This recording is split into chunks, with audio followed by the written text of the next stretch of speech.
Thanks for choosing this free Anfield Index podcast. If you'd prefer to listen to this or any of our other shows without adverts, then now's the time to check out Anfield Index Pro. With AI Pro, you can supercharge your entire listening experience.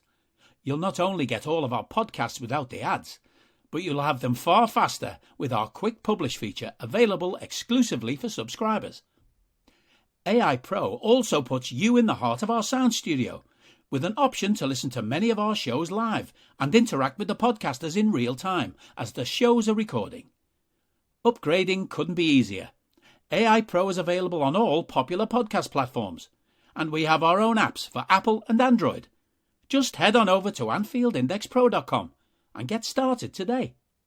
Podcasting to you from a field here in beautiful rural Ireland, I'm Trev Downey, and this is Molby On The Spot, your weekly chance, thanks to Anfield Index Pro, to hear the wit and wisdom of Liverpool and Denmark legend Jan Molby, as we talk about all the really exciting things that are happening around Liverpool Football Club. So let's begin it once more. Good afternoon, Jan. Good afternoon, Trevor. Hope you're well.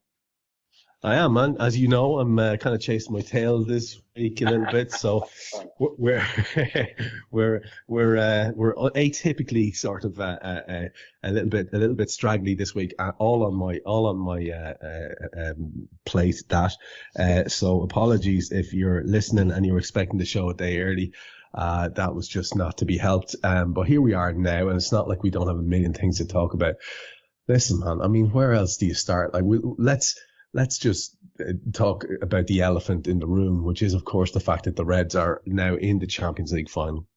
There was a level of confidence going into it, and the game itself was the oddest game you can possibly imagine. We'll absolutely talk about that, you and I, and we'll absolutely talk about the other Champions League semi-final, because, of course, there's a knock-on there in that we will have our opponents to discuss there too.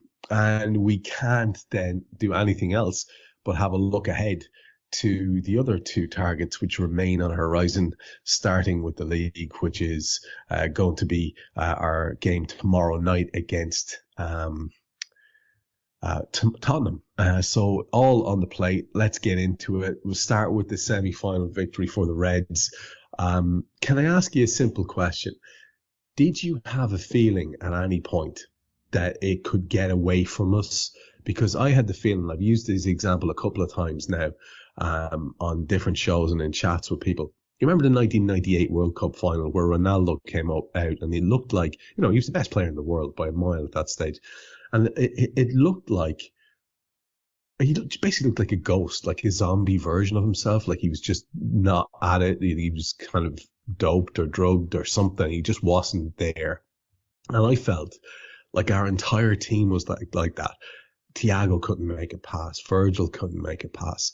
Our front men, the ball was hitting them and bouncing off. It looked like an absolute shit show, Jan. And everyone's talking about how they were very calm. I have to say, I was worried it would slip away. Did you retain the composure throughout? Not 100%. I mean, obviously, the things you always have going in your favour is that you're the better team than the opposition. But I think the big thing is Klopp and his backroom staff. So when you play like we did in the first half, and that's probably as poor as we played for a long, long time. We've lost games and played a lot better than what we did against Villarreal in that first half.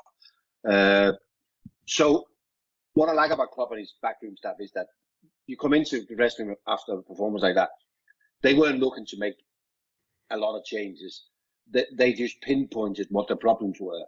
Instead of making wholesale changes going out for the second half, they go, listen, trust me, this is what we need to put right, and let's go from there. Isn't it? So I always thought that if we turn up, we would be okay. But then you have seen games like that, where you go, for whatever reason, you can't put one foot in front of the other. But I think it was pretty evident pretty quick in the second half, wasn't it, that we were back. Intensity in our play was back. And then it was just a case of getting one goal. At that time, you were quite happy with just in one goal, because that would have been enough to swing it massively back in our favour. But then, in a blink of an eye, we turned it around, scored the 3 goals, could have scored more, and really cemented how far superior we were to Villarreal. But credit to them for the first half, but how how poor we played, how bizarre we played. I don't know what the right description is, but it certainly wasn't the Liverpool we could been used to watching. That's for sure, Trevor. Yeah, I suppose it gave me a shock in that you certainly wouldn't like to see that reproduced at any point between now and the end of the year. And I couldn't really understand what was the cause of it, because it was for a huge amount of the fan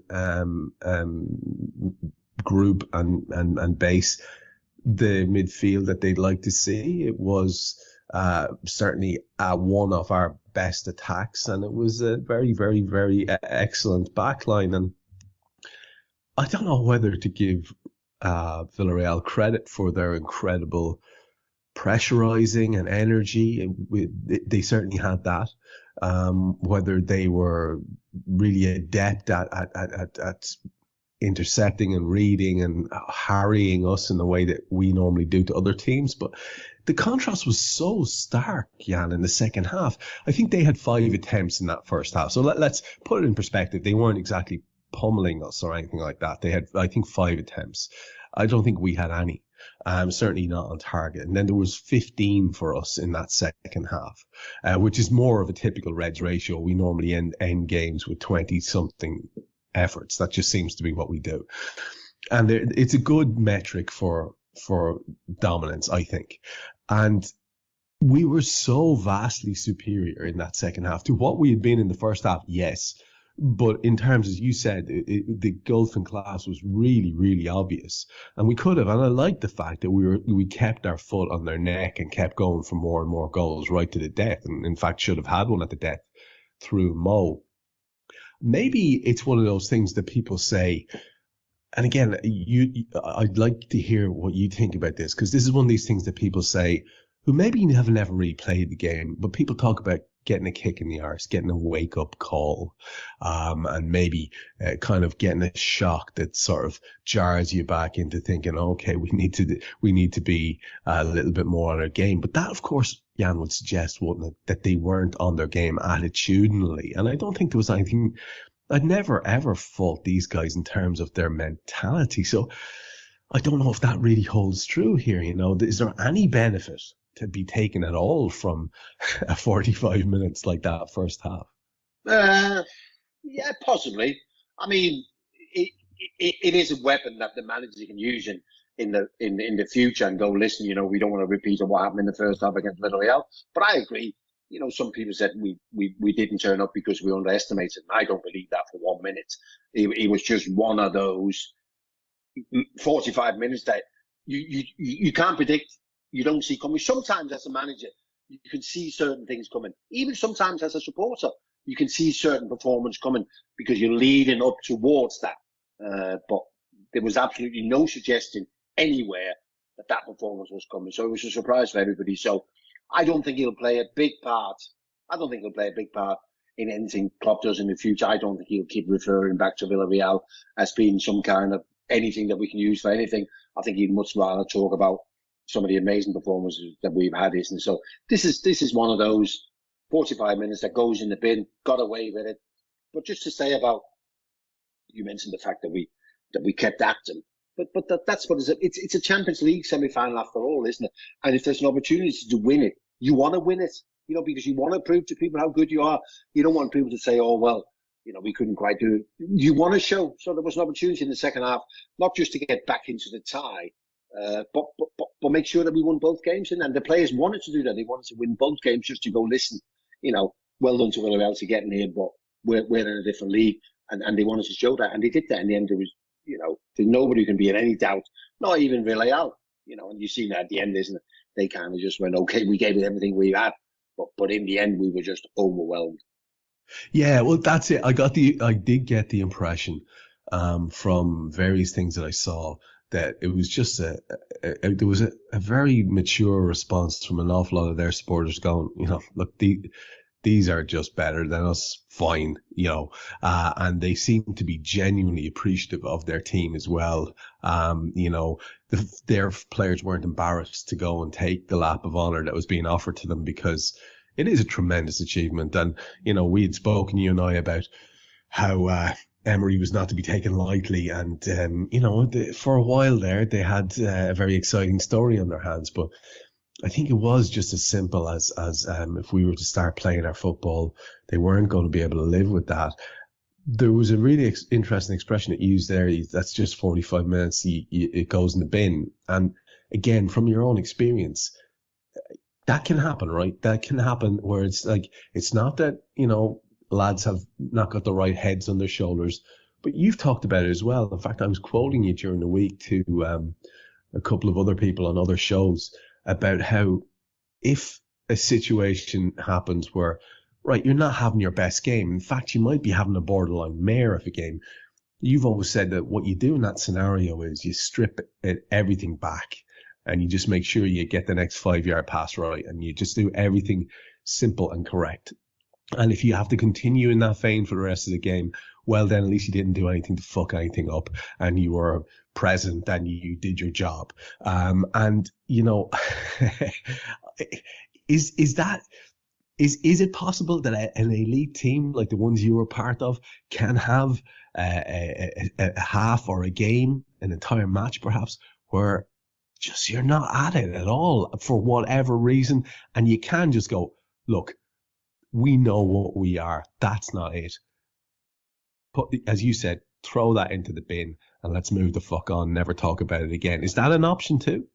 Yeah, no, absolutely. I mean, because there's nothing suggesting this is the norm, and this is as far from the norm as we'll ever get. So, as I said before, there is no point in Jurgen using those 45 minutes for anything. If it's a regular occurrence, then you use it, don't you? Go, listen, this is twice now, this is 3 times. But so Klopp mentions Villarreal, the players are going to go, listen, you don't need to mention that because that's the only time we played like that in whatever the last 4 years, so there will be. So that goes in the bin. Absolutely. I have no doubt about that. Is it possible they can play a whole game like that? It probably is, because in the end, Trevor, and this is a very simple, basic phrase, but we're dealing with humans. So I guess because of that, it is possible that you can have a game where you just can't. I mean, these kind of performances are normally, pre-season and early games in the season where you haven't quite got your range and your legs or whatever, and you can have one of these. But for it to be as late on in the season and the way that we've been playing of late, it was very, very unusual. But I guess it is possible. I've played games that where maybe it hasn't been as visible. It was very visible on Tuesday, wasn't it? Because of the expectations and the levels that they set for us. So everybody kind of saw what was happening. If you're having a mare on your own, sometimes it isn't as visible, is it? But we're talking almost to a man, We can look at it now and talk about it now, Trevor, and think it was almost comical, wasn't it? Some of the things that we did, some of the passes you mentioned, Thiago, you're thinking, what are the, I mean, is he playing divers boots? Did he tie his feet together? What's going on here, isn't it? It's humans, Trevor, so. Well, yeah, that's it. That's it. I think you're right, and it's just reassuring to hear that, because, like I said, teams can't be operating at a super level all the time, but teams can also have these fall offs that are so profound that you just go, Jesus Christ, who are they? And that was very much my take. Who are you, lot, and what have you done with the Reds? And then give them back. So you mentioned, and we should lean into this now, you mentioned that, Klopp wasn't tempted to make wholesale changes, that he didn't do what I think half of Twitter and BT panels and analysts around the world on various attention-seeking media were saying, "Oh, swap out 3 of them immediately because they've all been so poor." And look, there's an element of me that understands that, because I was angered by that first half performance. It went way past like, all right, get your act together. It was like, this is fucking terrible now. And it was infuriating. So part of you, Jan, can understand people calling for, swap 3 out. Let's just change it the fuck up immediately. But the only one that made any sense to me to introduce was Diaz. And my take on that is because when I was looking at it, nothing was sticking up top. It was bouncing off Mo, it was bouncing off Sadio, it was bouncing off Jota. The midfield was getting overrun by these returning balls and the pressure and the harry. it's not like they were going creating umpteen chances the far end, but nothing of our productive play was working. We just couldn't get it function. People were forcing passes.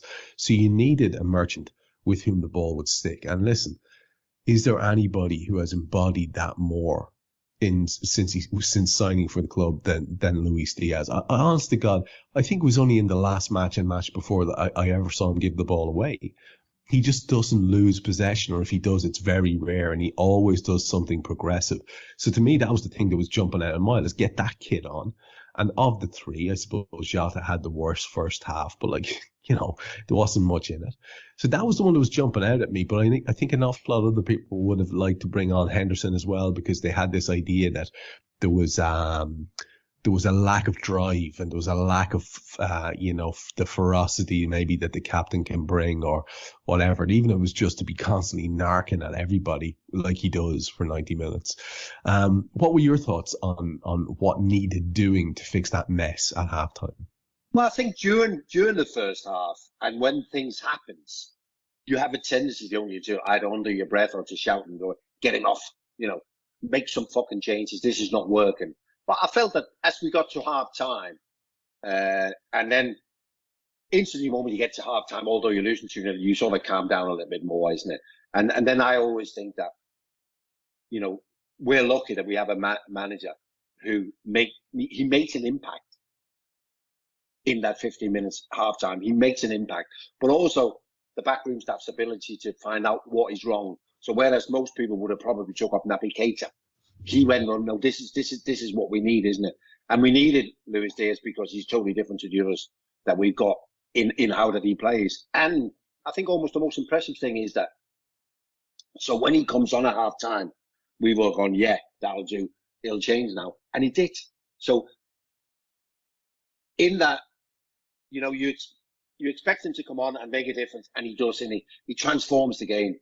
He's just got all the hallmarks of a great player, hasn't he, Trev? I mean, sometimes managers will make changes at half time and put somebody on and fuck all of that. This kid has come on, isn't it, and transformed the game again. It's just remarkable what he's producing at the moment, and tomorrow night when we play Spurs, and, hopefully once we've beaten him, then we can maybe, give him a little round of applause, because I think if they hadn't shown any interest in Diaz in the January window, we might have waited until the summer. And look what that transfer done for our prospects for the rest of the season. Remarkable. Yeah, that's actually a great point, and it really is, because it's one of those transformative January signings that can sometimes happen. We've seen it before. We've seen it at Liverpool before, maybe not immediately in that season, but we have had Van Dijk and Suarez both arrived in January windows. But this guy it seems to be having that immediately transformative effect, which is pretty bloody impressive, I think. And it's exciting. A lot, so much remains on the table for us. We're going to talk about that Spurs game, but at the end of the show, like we always do, which is the continuation of the league, adventure. And there's a kind of connector question that I'll be putting to you around Man City, before we get to that. But we should look at them now, because their match against Real Madrid was quite the thing as well. And now we know that it's Real Madrid that we'll be facing in the final. So there's so many little areas of this particular game I wouldn't mind looking at with you too. And both of them are rivals for the biggest prizes for the rest of the season. So it's completely relevant. So I don't care about the fact that we're using time to talk about things that aren't Liverpool, because it's incredibly relevant to Liverpool. So in that game, Jan, I mean, you can give your take on whether or not they deserved it or who deserved what. And absolutely, I'd like to hear that. But there are a couple of specific things that I want to look at with you first.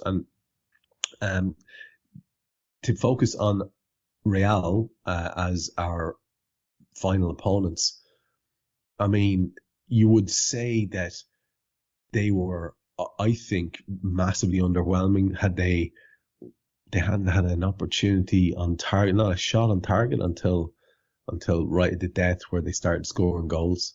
That's remarkable. That in and of itself, does that speak to a wonderful defensive showing by Manchester City, or what even is that about in the Champions League semi-final where they needed to score, and then they go and do what they did, which makes them a kind of a very dangerous animal indeed, you'd have to say. So I'm interested in what you think they represent by way of a threat. Now, there's obviously as well the fact, and we'll walk around to this, that, you know, they have this incredible record, as they were quick to point out themselves. And I want to talk to you about that later on too. So what is it that we're looking at here in this team? Like, I mean, where did they rank even in terms of previous Real teams? And are you in any way, because, you know, we have to be careful about this, relieved that it's them we're facing as opposed to City?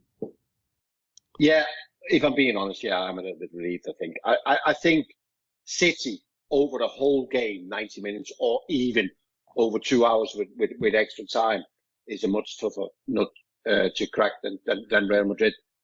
What we've seen with Real Madrid in the knockout games, Paris Saint-Germain, Chelsea, and now Manchester City, they've been second best in all three of those ties. There's no doubt about that. But they found a way. And what they had, to be fair, they had a group of young players, impact players that they bring off the bench, always starting with the centre midfield player, Camavinga, and then Rodrigo comes on and whatever. And this youthfulness gets them the goals late in games. A couple of things I will say about it, Trev, is that, you know, all the three sort of minor miracles they've created have all been at home at the Bernabeu. This game, Paris will be at a neutral ground, so they'll lose that little bit of it all. So what do we want? I don't know. I don't really know what we're watching. I mean, we're still watching Casemiro, Modric, and Toni Kroos do their stuff in midfield, but it's not that group of players who's gotten to where they are. It's when they introduced that younger, less fearless players that they got on the bench. But I've just got to feel that the other teams, Paris Saint-Germain, Chelsea, and City, have allowed Real Madrid that opportunity to come back in games, and I'm not sure. So the problem with Pep Guardiola and his Barcelona philosophy is that his teams, whether it was Barcelona, Bayern Munich, or Manchester City, aren't good enough without the ball. So when they play against an opposition who in a game becomes really good, they can't cope. That's why I'm never surprised, Trevor, when we score many goals against, or a lot of goals against City. Because when we have spells of 15, 20 minutes, when we're on top against Manchester City, they're defensively not strong enough to cope with us. And it was exactly the same against Real Madrid. They can't cope without the ball when the opposition hit top form. And that was their problem in the two games against Real Madrid, that the spells Real Madrid have. And in the second game, what did they have? Real Madrid had 10 minutes. But in those 10 minutes, they were better than City, and City couldn't cope, you know. So I don't think we're going to be as generous as the three teams they've knocked out. You know, I think when we get to that sort of period, 75, 80, either we're going to be out of sight or we're going to be in complete control of that game. So my point is that we're much better without the ball. So when Real Madrid have their spell, and they will have their spell, but it won't be for long, we'll be able to cope. Now, I'm going to talk to you about what you think. By the way, fantastic, really. Yeah, that makes so much sense. I'm going to talk to you about what this does to City to lead into the chat about Tottenham. But just two more points on Real Madrid. One, and they're both kind of psychological things more than anything else, but we know how important that aspect of things is as well. First one is every single player who was asked about quadruples and who they wanted to play in the Champions League final and all the rest of it, they all gave this stock Liverpool answer that you guys would have given in the past, the generation before you would have. Kloppo's reinstilled the whole one game at a time answers that go to the media. Everything's batted straight, nothing controversial. Mo Salah's come out and said, I want Real Madrid. He's basically saying, I want vengeance. It's vengeance time. He's basically saying he wants all 4 trophies. He has zero fear about doing that. And I have to say, I, for one, fucking love that. Now, I want to get your take on that. And then, if you would as well, give me your take on our other group of the opposition, who decided put on a little display for their home fans where they, and a lot of people missed this, by the way, where they popped on a lovely set of tops, which were obviously pre-done and designed, which had the number 14 on the back, and on the front said, let's go for number 14, or heading for number 14, or something like that. And they proceeded to link arms and run towards the home fans and dive at them with these shirts on their back. And I have to say, man, I found that I went from thinking, all right, these are an impressive side in some ways, to thinking, what a shower of absolute pricks. And I'll tell you why. In Ireland, someone does something like that, you say they've got notions. Do you know? they have notions about themselves. Who does that, Jan? Seriously, I thought, wow, is that like some sort of crappy mind games? Because that's not going to go in their favour, I'll tell you that. Jurgen and the boys are going to probably love all that. So on those two topics, Mo and his bullishness, and then that weird gesture by Real, and what should we make of it? Or am I making too much of it and it was harmless? What do you reckon on both fronts? That's harmless. I mean, I don't know. But it does make you look silly, doesn't it? I mean, they won a semi-final, and it doesn't matter whether you won it deservedly or undeservedly. They won it. They're in the final. Respect for that, isn't it? But for them then already to be talking about, so number 14 is only possible if you win the final, isn't it? So, I would suggest, like you just said, calm down, isn't it? Take one game at a time, isn't it? But I guess it's the kind of world that we live in now, isn't it?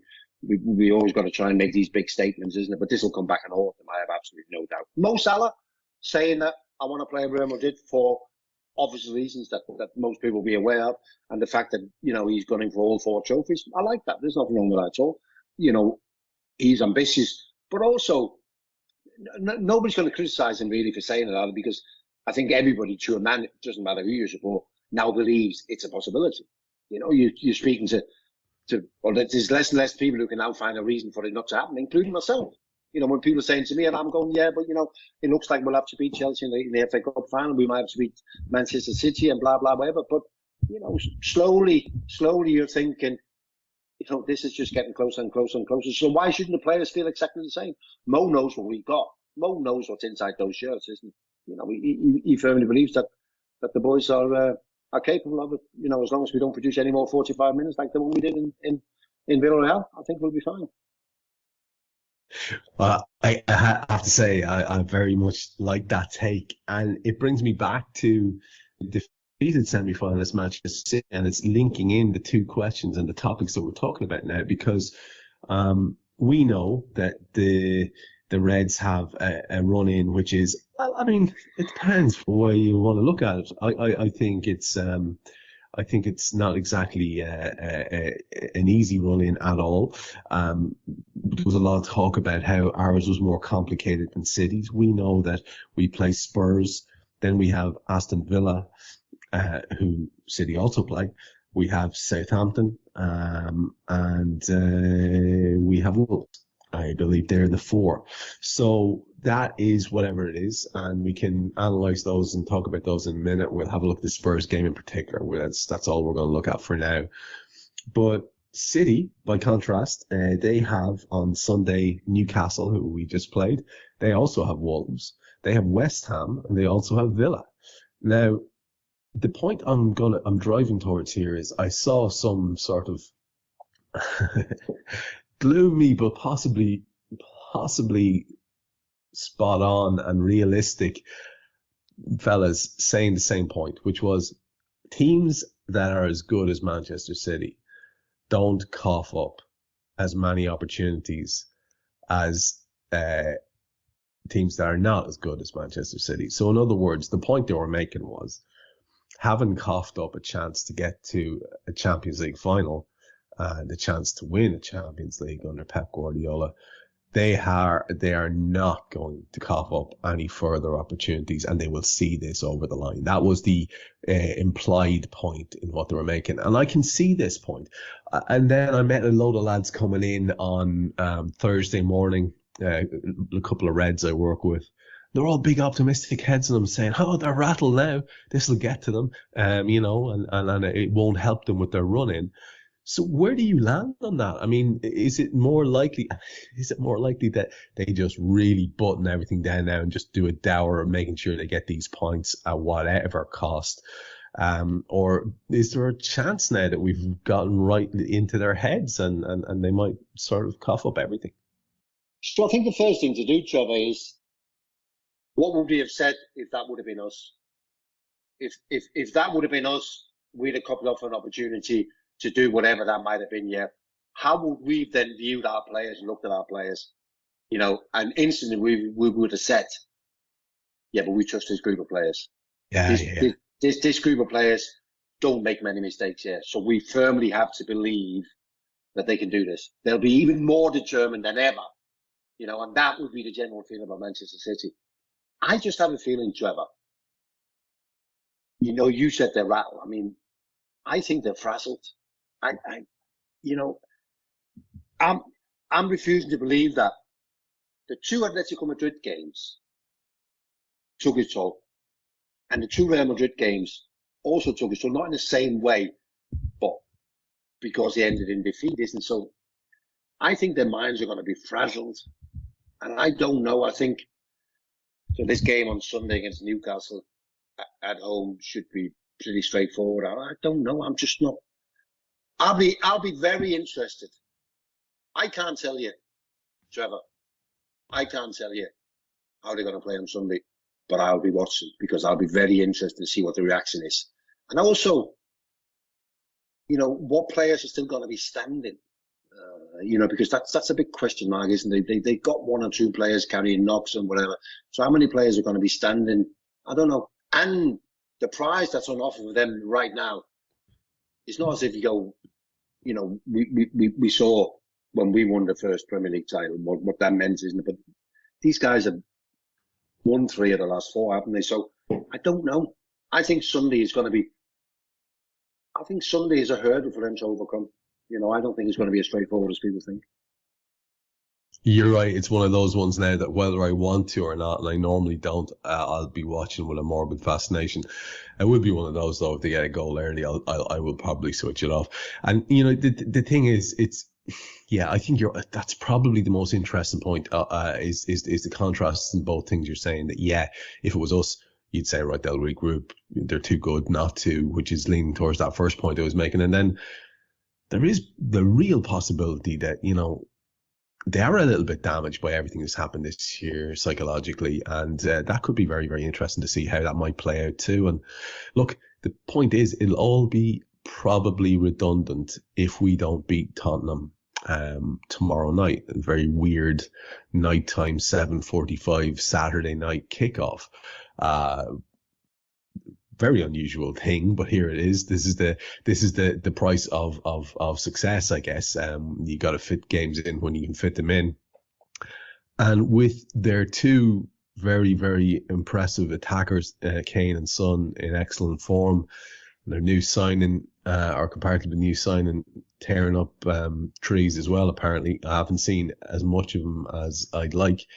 They are going to provide very, very real threat to our ability to stay in the freaking challenge for the title, never mind get there in any way, shape or form. And I don't know where you're landing on this in terms of the challenge being presented by Tottenham, but I did hear their beautiful bewigged manager having a chat there during the week and doing a little cry saying, well, if I had the same amount of money as Jurgen Klopp to spend, then I'd be doing this, that and the other. And I thought you probably shouldn't take that approach, Chief, because, you know, that's not going to go well. And if you do analysis on it, it's not going to go well. They're sitting on 61 points in 5th place. They have the same amount of games played as Arsenal, who are 2 points ahead of them. And Chelsea now are only 5 points ahead of them on the same amount of games played. It's unlikely you're going to see any kind of overhaul there of Chelsea in third, I'd imagine, although there's only 3 points between them and Arsenal. I honestly thought Arsenal would have fallen away at this point, and that Spurs would be sitting there. So what's the real threat that these pose, in your opinion? I mean, the recent games, just for folks before I cue you up to talk about it, the recent results, just so understanding where it is that they are. They have beaten Leicester last time out 3-1 at their home place. They went away to Brentford before that and drew 0-0, slightly less impressive. Before that, they were at home to Brighton and got beaten 1-0. Before that, they went to Aston Villa and spanked them 4-0 away from home. And another big win, 5-1 at home to Newcastle in the match before that, and 3-1 at home to West Ham in the match before that. So they had this little run going. I think they had a 2-0 to Brighton before that again. So that's like 1, 2, 3, 4, 5 impressive wins in a row. Then they lose to Brighton. They draw at Brentford, and they're back on track against Leicester. What do we have here, Jan, in this lot? And how realistic is it to say that their desire to get into fourth place, which is no further off than it was for us, say, this time last year? Like, it's got to be as realistic for them, or more realistic for them, than it was for us at this point last season. How much does that drive them to be at the big boys' table in the Champions League, and how wary should we be of that? Do you rate that as a real challenge, the biggest one by far of what we've got left, or am I seeing that differently to you? No. It's definitely the most difficult game we've got. And of course, getting into the Champions League is a massive motivation for Tottenham. Let's not forget, Tottenham went to Wembley and played for the full season. They built themselves a new stadium, and there was no end to what the new stadium and the newfound riches were going to do for them. And basically, since, it's been a little bit of a nightmare, hasn't it? They haven't been able to get it right. So Champions League qualification is everything, because it will mean that the manager will 100% stay. It will mean he have funds to spend on new players. It probably means that Harry Kane will be quite happy to stay at Tottenham as well, listeners. So what is Tottenham?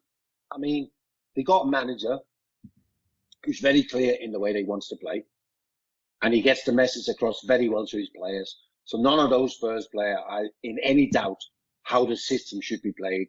And on top of that, they have Son and Harry Kane, who, for the type of football that they play, probably are the best two in the world.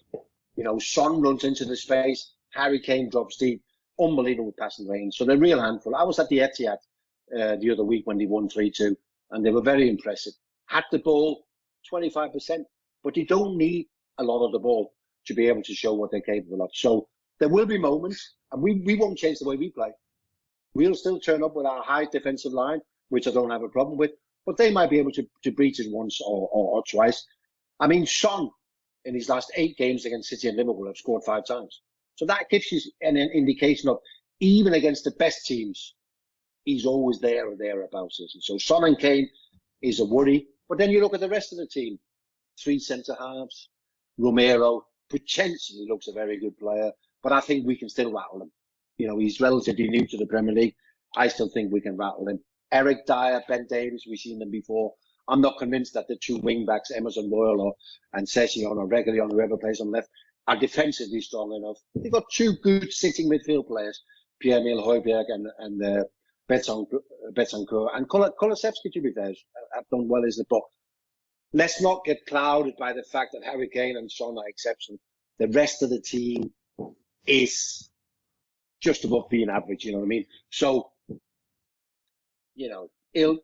I'm not sure. I don't know whether it'll be tight or not. I expect there to be chances and goals, but I think we'll win.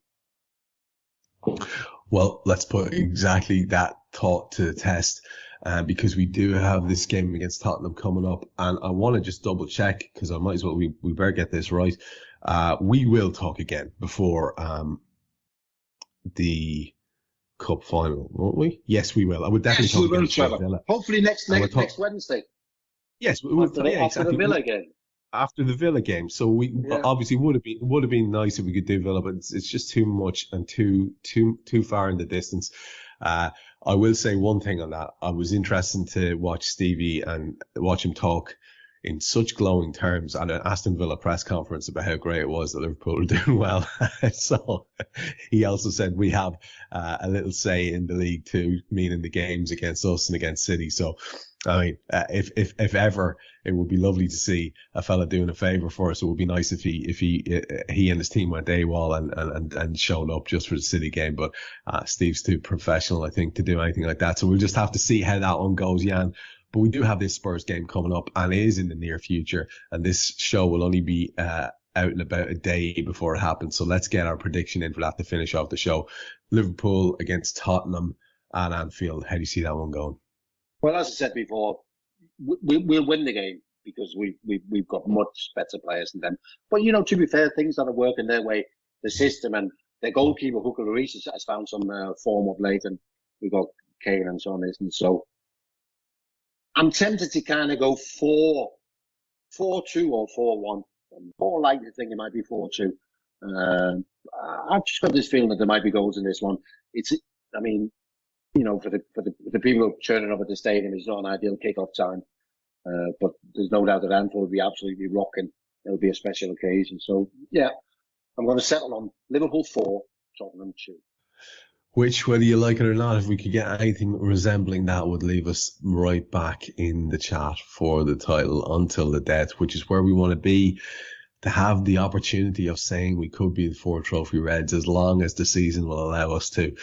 That continued against Villarreal, and we'll see how it goes against Tottenham, and we'll keep an eye on our challengers in their match as well and see how that pans out. Jan, it's been another belter. We got a lot into a short space of time, so as ever, thanks very much. No problems at all, Trevor. It's what we've been saying this for months now, haven't we? On we go again. Every time we do the podcast, there's 2 big games coming up, isn't there? So hopefully we'll be talking next Wednesday before the FA Cup final. Yes, mate. Yes, mate. And hopefully it's 2 wins we'll be discussing before we eye up yet another trophy for the cabinet at Anfield. I've been Trev Downey. That was Jan Molby. This is Molby On The Spot. And like Jan said, we'll be back with you very, very soon to talk about more big games. Stay with us. We hope you enjoyed listening to this Anfield Index show. Please be sure to subscribe to our channel so future podcasts find their way to your device automatically. There's nothing quite like fan engagement, and we'd love to know what you think of anything discussed on this show. The best way to get in touch is over on our free Discord community, where both podcasters and listeners debate the hottest LFC topics 24/7. Sign up free now at AnfieldIndex.com/Discord. You won't regret it. You can also follow us on Twitter at Anfield Index and find us on Facebook by searching for Anfield Index. Oh, and before you go, we'd love it if you could leave us a 5-star review on your favourite podcast app. It only takes a couple of seconds, and it means the world to the people who create these free shows.